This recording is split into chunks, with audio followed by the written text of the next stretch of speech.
Okay, go ahead. Rolling. Marker. Hey guys, this is Orlando with Filmatic. I'm so glad to see you again. I want to go over with some of the latest work that I have on my demo reel, and that is working with a company called Good Agency. If you don't know about Good Agency, they're a pretty dynamic company. They've been growing and doing so much cool work. I had done some work with them previously, but this is one of those projects that they had been laying out, crafting, and we actually talked about it like almost 5 months, 7 months prior. Really cool thing to work with the director Daniel Miller, who he really took time to put every single frame. He drew out some of his own sketches and his own storyboards to show off like what he really wanted to get done. And I really appreciate that because many times directors who are starting out, they have a vision in their head, but they don't apply it to like the location, the time, the date. Like there's so many things that you want to start jumping into the details. So really appreciative of Good Agency, who hired me out to go and help them do this.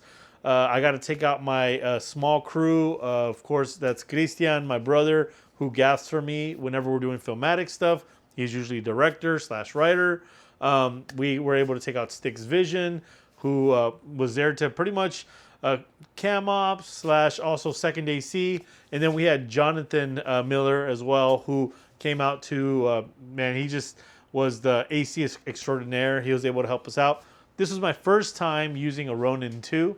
I'm more used to the Movi, the FreeFly Movi gimbal system for bigger cameras, but I was pretty excited to try it out. So we're gonna go through the video right now, and I just want to show y'all what we did and some of the lenses and the cameras and the things that we did. All right.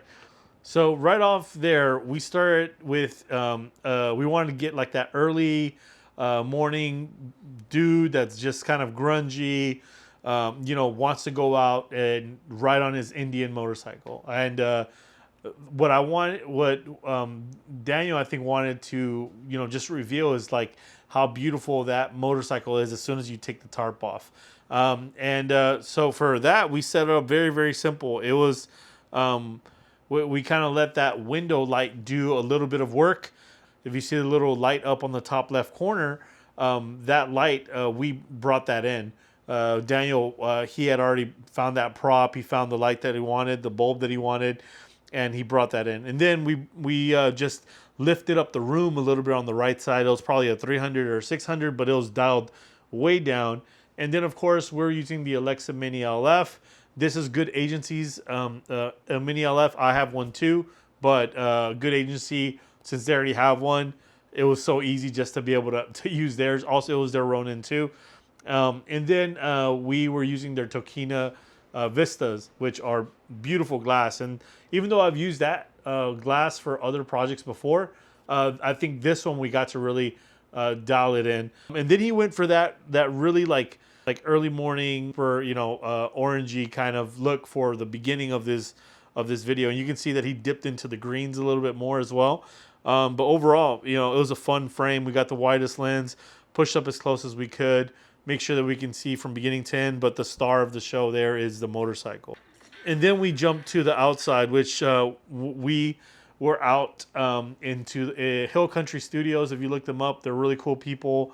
They invited us out. They let Good Agency be one of the first people to shoot on their property. And man, they have like over 100 acres. I think it's more than 100, but like way more than 100, like probably double that size. They invited them to check out their land and just create a bunch of cool pieces or like just work all over. So it was cool because you can get lost in the trails. And Zach and a couple other cool guys from there like just rode us around and got us to where we needed to go. And this is a really cool windmill area that they had in their land. One cool thing that I do like what Daniel did on these frames is that he left the greenery, he left all that, and then he made the sun.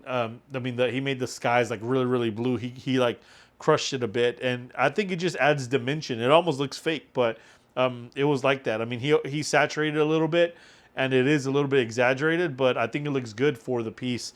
And then in the beginning of that shot, you get to see just the cool flares from the Tokina. And you can almost see the flares, little rainbow flares on the side.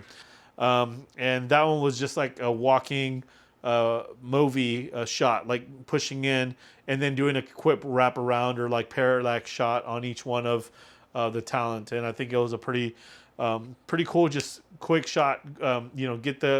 Get the connection in the mood boards. It was all about like letting the people know that, hey, these are people hanging out. They're gonna have fun. And Wood Cycle Company, like they sell like as you can tell, they sell ATVs, boats, they sell motorcycles, they sell everything. So highlighting each one of these is the most important part. On here, we went to another spot that is like right by San Marcos area. And there's another area called Devil's Peak that we also filmed at. That's super dangerous, but there's some cool stuff about that. So let's keep watching. Let me see if I get to another spot here. Shout out to Scott Dossie, who's also a cinematographer, but he did all the aerial cinematography on this. The reason why I love Clay and Daniel and Good Agency is because they really took care of us. Even though we're a very small crew, I think it was a crew of like five to seven of us that created this ad.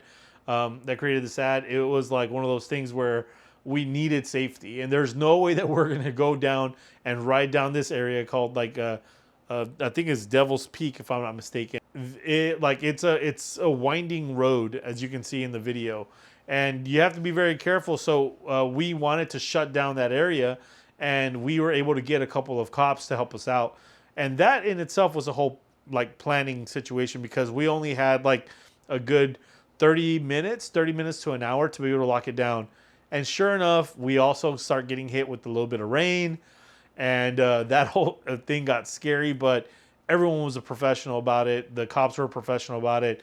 We picked a good spot that we knew that we could ride safely. We just had to be very, very careful because there were a couple more off exits that people could all of a sudden come down. So once we locked down the spot, we did this thing where I would be in my van. We can shoot out the side or we can shoot out the back.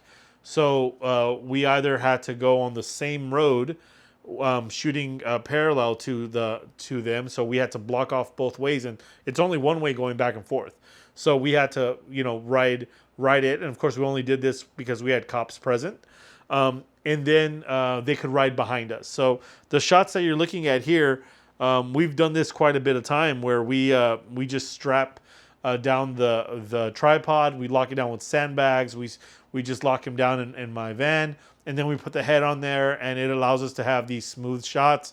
We ramp up. We go to 48 or 60 frames per second, and it helps us to have like this really cool dynamic shot, but we still have control of the head, so we're riding in the back.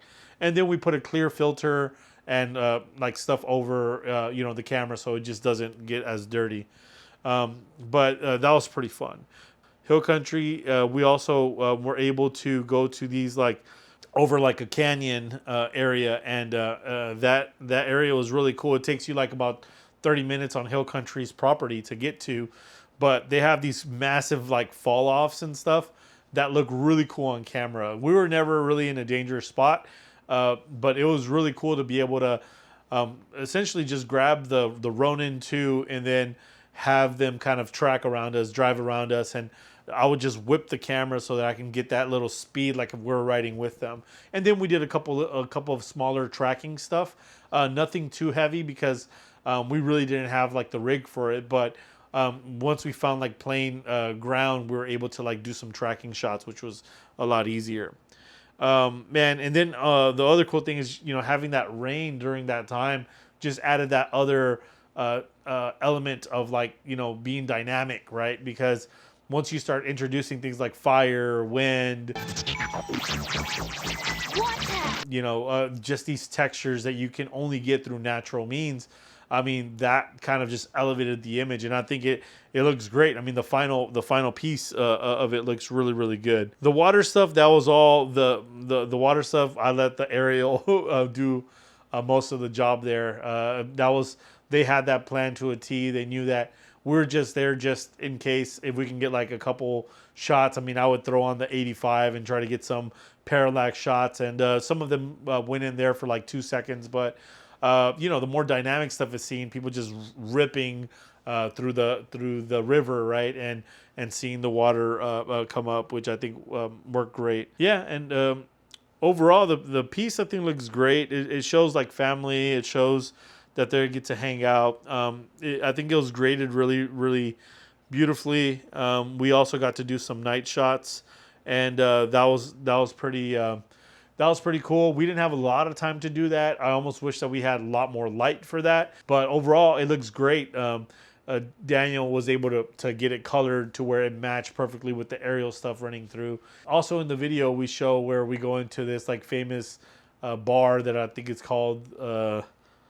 I think it's called the Devil's Peak. I may be wrong. That's either the area or that's the tavern that's there. But that spot, what's cool about it was that they have like literally dollars like all over it. So it's like texture galore, right? Like I mean, things that you'd pay art design to get done. Like this is why you pay for that location, because it just looks so good. And we literally just had like a walking blimp with us to kind of track through and then allow it to kind of have that ambient feel. And I think it carried very, very well. And that open gate sensor in the Alexa Mini LF with the Tokina is just like we're able to give it that really cool bokeh, right? That just like made the image feel even more 3D, which is great. And it's music to my ears more than anything else. And then at the very end, we got him just coming out, stepping out. And once again, I use more of the environment, allow the street lamp to play, allow the area to play. It was raining, so they put something over me. But same thing, that texture of the rain just adds, all those little specular highlights of the bokeh and stuff, like they just pop. And then the other cool thing is that, they brought out like a aperture 300, put the blimp on it, and just brought it up. So a lot of times for these projects, they feel more expensive than they actually are. I mean, this was an expensive one because we shot for, I believe, 3 days, but we normally teams will have a 20-person crew for this. They'll have, a massive lift. They'll have huge HMIs. They're lighting the whole street. And we're able to get it done with the small, like I said, 5 to 7 person team. Just, moving quick.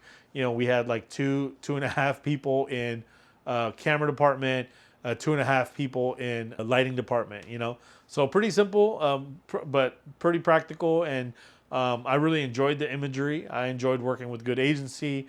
And I enjoyed the final product that they have, so much so that I had to grab some clips and throw them into my latest demo reel, which is not really my latest demo reel, but go check it out. And if you're also thinking about what to put into your demo reel, check out the video that I have listed.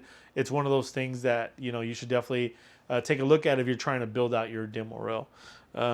So yeah, I mean, overall, it was a great project, and I really enjoyed it. I think we won an award for it. They put it up, and it won like a Telly Award or something like that.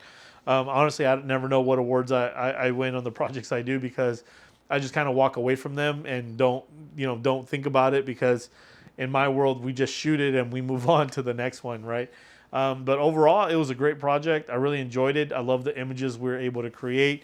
I love that Daniel gave me the opportunity to just, take our time when we could. And then sometimes he was like, hey, man, we got to go. Like, let's just get a shot. And he knew in his head that he could cut around it or make it happen. And I really enjoy that.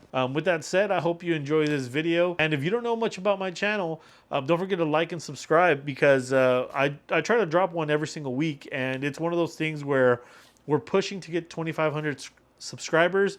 And the reason is because I am a working cinematographer, but I also found that if I don't spend time curating an audience and building things up like this, when I do drop my own projects, like, do I even have an audience? I'm hoping that someone has their own, like, has a market that I can just plug into. And it's really kind of disingenuous to think that I can just jump into someone else's market by paying money, right?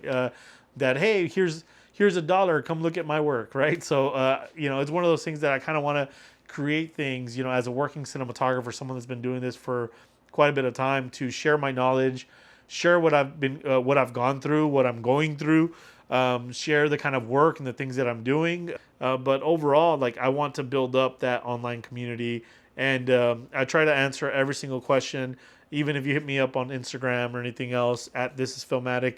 I try to get back to you and let you know, try to help you out and try to consult, because I'd really, no one was there when I started.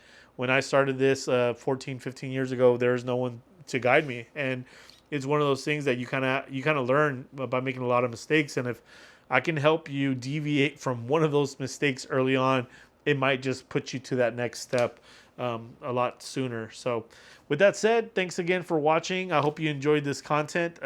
Once other projects release and I'm allowed to show the footage, I'll go ahead and do that. But for now, don't forget to like and subscribe. I really appreciate you. We're trying to get to 2,500 subs. And if everything works out, I think we'll get there by next month. So like, share, and all that cool stuff. All right. We'll be talking soon. Peace.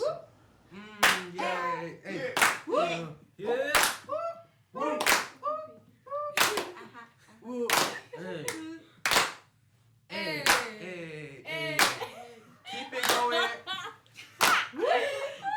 Keep it going, keep it.